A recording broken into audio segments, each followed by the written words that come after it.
ఒరే నాకు చాలా టెన్షన్ గుందిరా, లోపల కూర్చుందని రా.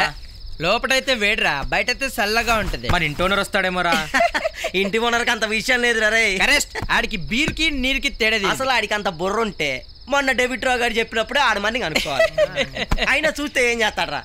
ఏం చేస్తాడంట? ఏమీ చేయలేడు. ఏంట్రా అంత సాక్ అయిపోయావు? వస్తున్నా, చెప్తా మీ పని. అమ్మో అమ్మో, మీ గురించి మా బావ చెప్పింది అంతా నిజమే. అమ్మో, మీకు ఇన్ని దురలవాట్లు ఉన్నాయని చెప్పినా నెత్తి నోరు కొట్టుకున్నా నేను నమ్మలేదు. మీ గురించి నాకు మొత్తం తెలిసిపోయింది. తెలిసిపోయిందా? తెలిసిపోయింది. మొత్తం తెలిసిపోయిందా? మొత్తం తెలిసిపోయింది. ఇప్పుడు తెలిసినా తెలియనట్టు ఉండకపోతే ఏమవుతుందో తెలుసా? ఏమవుద్దమ్మా, ఏమవుద్ది? అన్నీ తెలుసుకుని ఒకటి బ్యాలెన్స్ ఎందుకు? రండి రండి.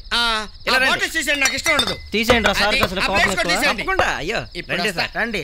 సెంటర్ లో కూర్చోండి. కూర్చోండి. ఇప్పుడు చెప్పండి అమ్మా. ఇప్పుడు చెప్తాం. అసలు విషయం ఏంటంటే, కంగారు పడకుండా 1 by 1 చెప్పండి. నాకు కన్ఫ్యూజన్ ఎక్కువ. నీకు యాక్టింగ్ ఏమన్నా వచ్చా? ఎందుకు వచ్చా? వచ్చా అంటే లైట్ గా వచ్చు. లైట్ గా వస్తే చాలు, మేము అడ్జస్ట్ చేసుకుంటాం. డ్రామాలో టచ్ ఉందా? డ్రామాలంటే చిన్నప్పుడు డ్రామాలు అంటే ఆ మాత్రం టచ్ ఉంది కదా, మిగతాది మేము చూసుకుంటాం. థ్యాంక్స్ అండి. ఇప్పుడు మనందరం ఒక నాటకం అయిపోతున్నాం. ఏంటి మనందరం నాటకం? ఈడు కూడా ఉన్నాడా? అయ్యో వాడే మేను. ఉన్నాడా? చేద్దాం, మనందరం కలిసి బాగా చేద్దాం. ఎందుకంటే మన లెవెల్ తగినట్టు ఉండాలి. నేను చాలా సిన్సియర్ గా ఉంటాను సుమా, మన లెగ్ పెడితే సక్సెస్. ఆ నాటకంలో మీ క్యారెక్టర్ పేరేంటో తెలుసా? ఎలా తెలుస్తుందమ్మా చెప్పకుండాను? రాంబాబు.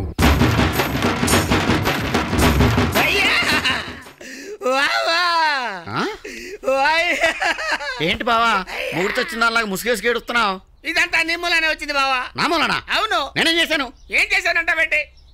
ఆ బ్యాచులర్స్ నమ్మొద్దు, వాళ్ళు చాలా డేంజరు, తాగుతారు తిరుగుతారని ఇలాంటివన్నీ చెప్పావు కదా. కరెక్టే. నేను నమ్మకం లేక నైట్ చూడటానికి వెళ్ళాను. వెళ్తే వాళ్ళు లోపలికి రమ్మని సెంటర్ లో కూర్చోబెట్టారా? డ్రామా వేయించారా? వేయించారు. రాంబాబు క్యారెక్టర్ వేసావా? వేసాను. వైలెన్స్ బాగా ఎక్కువైపోయింది, డాన్స్ అన్నారా? అన్నారు. తర్వాత కుమ్మేరా? పిచ్చి కొట్టారు బావా. ముక్కు చూడు ఎలా కొట్టారు. ఇదంతా నీకు ఎలా తెలుసు బావా? ఊహించా, ఎన్నో ఊహించగలను. నువ్వు ఊహిస్తావు బావా, నువ్వు చాలా తెలివైనడివి. ఏమైనా వాళ్ళని వదిలిపెట్టకూడదు బావా. నువ్వేం చేయలేవు. ఎందుకు చేయలేవు? ఈ సంఘటనకు ముందు ఇంకో ఇంటికి అడ్వాన్స్ ఇస్తారు వాళ్ళు. బావా ఏమైనా సరే ఏదో చేద్దాం బావా. ఒక్కటి మాత్రం చేయగలం. ఏంటది? ఈ సంఘటన ఎక్స్పీరియన్స్ గా తీసుకుని ఇది మళ్ళీ జరగకుండా చూసుకోగలం. కాబట్టి ఇప్పటికైనా అర్థమైందా? ఏమని? గుడ్డిగా ఎవరిని నమ్మకూడదని. అర్థమైంది. ఏమర్థమైంది? నిన్ను నమ్మకూడదని. అరే బావా, అందరికీ బాడీకి పడద్దు కానీ ఫ్యాట్ నీకు బ్రెయిన్ కి పట్టేసిందిరా. నా జీవితంలో నిన్ను బాగు చేయలేను బాబా. ఏంట్రా? దీపికకి లెటర్ వస్తుందన్నా.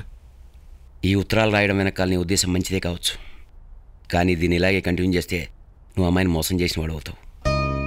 నీ ఉత్తరాలు చదివి తను ఇంకా వంశీ మీద ఆశలు పెంచుకుంటుంది. పైగా నువ్వు అమెరికా వెళ్ళబోతున్నావు. నా మాట విని నిజం చెప్పే. కానీ నిజం చెప్తే అమ్మాయి, నువ్వు చెప్పే నిజం తను భరించలేదే కావచ్చు, కానీ తనను బతికించడం కోసం నువ్వు పడ్డ తాపత్రయాన్ని చూసైనా నీ మాటను గౌరవిస్తుంది. మంచి మనసుతో చేసే పని తప్పకుండా ఫలిస్తుంది.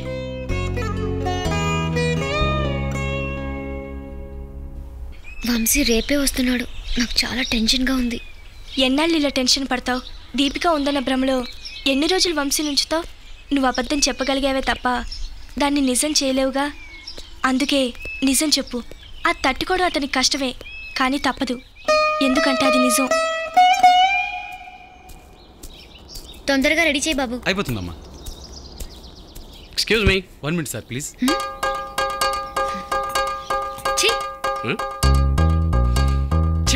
ఇంపార్టెంట్ పని మీద వచ్చాను, నువ్వు కనపడ్డావు. ఏమొద్దో ఏంటో. నీ మొహానికి పనికి మాలిన వెదవలు కూడా పనులుంటాయా? కంత్రి పరా దిన కంత్రి. బాబు గిఫ్ట్ రెడీయా? ఏంటా గిఫ్ట్లు కంటున్నావు? పంపు తీసి ఎవడన్నా లైన్ లో పెట్టావా? వాడెవడో చెప్పు, వాడికి నా సంతాపం తెలియజేస్తూ కండోలెన్స్ కార్డు ఇచ్చేస్తాను. ఏం ఒక్కర్లేదు, నువ్వు తొందరగా చచ్చిపోయి నీ దినం కాడిచ్చే చాలు. మేడం చిల్లర. ఆ చిల్లర మానికి ముష్టే ఇవ్వు బాబు. పాడే మీద చల్లాలిగా. ఇక్కడ కూడా తగిలేటాడు. ఓకే, నేను మంచి గిఫ్ట్ చూపి. అలాగే సార్.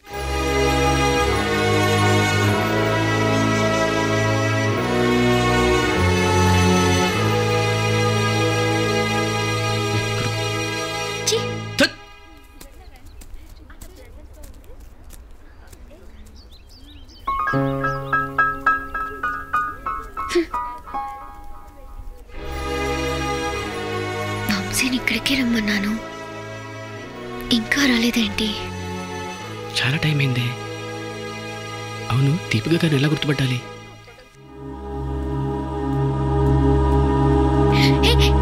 ఏయ్, వదిలే. నువ్వే వదులు. నాకు దీంతో పని ఉంది. నాకు పని ఉంది. Okay, compromise 50-50. ఓకే.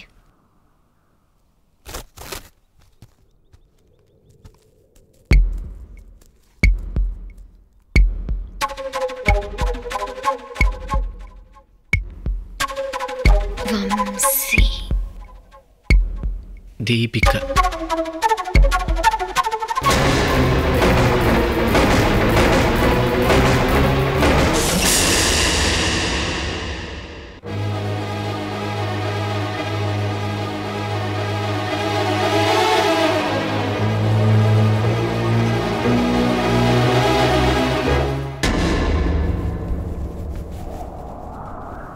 నీకు దీపిక తెలుసా? వంశీ నీకు తెలుసా? నేను వెంటనే దీపికను కలవాలి. ఆమె ఎక్కడుందో చెప్పు. నేను అడిగిన దానికి సమాధానం చెప్పు. వంశీ నీకెలా తెలుసు? అతను ఎక్కడున్నాడు ఇప్పుడు? నేను నీతో దెబ్బలాడటం లేదు, రిక్వెస్ట్ చేస్తున్నాను. దయచేసి ఆమె ఎక్కడుందో చెప్పు. నాకు వంశీని చూపించు. నేను అతనితో మాట్లాడాలి. దీపిక ఎక్కడుందో చెప్పు ప్లీజ్. ముందు నువ్వు వంశీ ఎక్కడున్నాడో చెప్పు. షిట్, వంశీ లేడు. ఏ? చనిపోయాడు.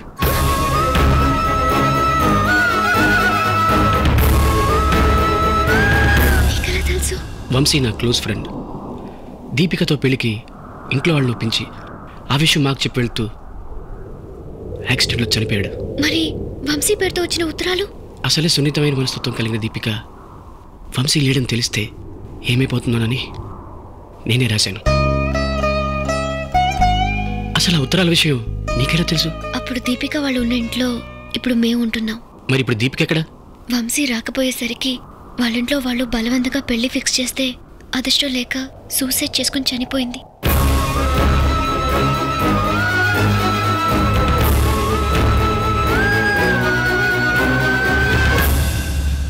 మరి నాకు వచ్చిన ఉత్తరాలని? వంశీ ఏమైపోతాడోనని నేనే రాశాను.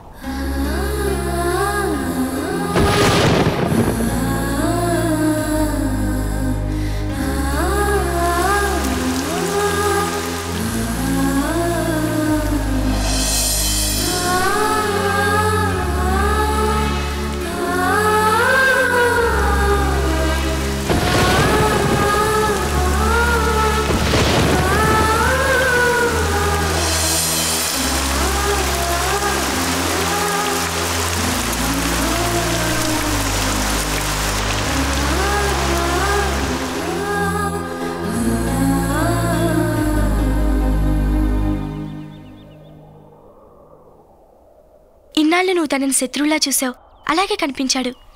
కానీ ఏ సంబంధం లేని ఆ అమ్మాయిని కాపాడడానికి ఆ అబ్బాయి అంత తపన పడ్డాడంటే అతనిలోని మానవత్వం క్లియర్గా తెలుస్తోంది.